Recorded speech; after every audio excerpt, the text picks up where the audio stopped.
تعالوا اقول لكم ليه بلبس الحمام دبله في رجله.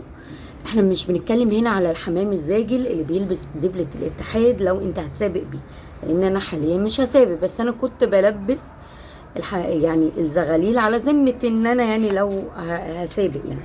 تمام. طيب انا هنا مثلا دي الرقد على البيض دي النتايه.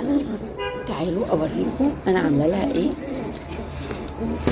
تعالي ما تخافيش بصوا دي الدبلة اهي. استنى قرب اهي.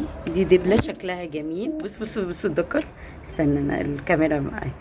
بيدافع بيضرب بصوا اللي هو يبقى عايز يعني حتى بص هو على فكرة مش خايف على عيشه، هو خايف على مراته. ودي من الحاجات اللي انا لاحظتها حتى في بندق وبندقة احمر غزار، يعني ان هو كان انتمائه لمراته بعكس بقية الحمام انتمائه بيبقى لعيشه الاولى، لا انتمائه لمراته. بصوا هو بيدافع، عايز يدافع عن مراته، يقول لي سيبيها. بص لا ده تصدقوا عايز يتزوجها. انت ايه لقيت طب اوعى بس دلوقتي اوعى يا عم اوعى. المهم بس ايه، خلونا ما نخرجش عن بالنسبه للدبله. انا يا حبيبي اوعى انت من عليه. بصوا اهي دي دبله، دي بتتباع في اي اللي هما بتوع التوك والحاجات ديت.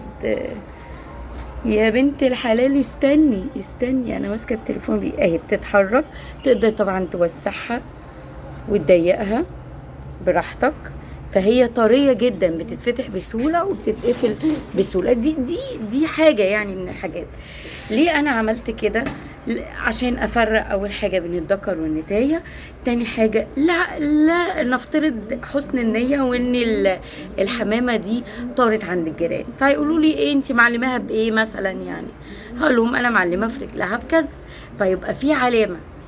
في دبل طبعا فك وتركيب اسمها كليبسات، بيبقى عليها رقم، او في حاجات ما عليهاش رقم بتتقفل برضو، تقدر فيها الوان منها كتير، تقدر ان انت برضو تعلم بيها الحمامة. كلها افكار، مش لازم تغرم نفسك، المتاح عندك تقدر تعمله. بس انا شايفة يعني انا من الحمام الغريب اللي بيجيلي، في حمام كتير شبه بعض، بتقدر ان انت تقول دي الحمامة دي بتاعتي بثقة لو هي متعلمة. يفضل طبعا بدبله ملبسها لها من صغرها، بس الحمام ده كبير فاته ميعاد التدبيل، فمش قصادنا غير ان احنا نجيب كليبسات، لان الكليبسات فك وتركيب دي اللي بتتلبس ايا كان عمرها، او ان انت عايز تعلم الحمام بس كده عشان يرقد على البيض.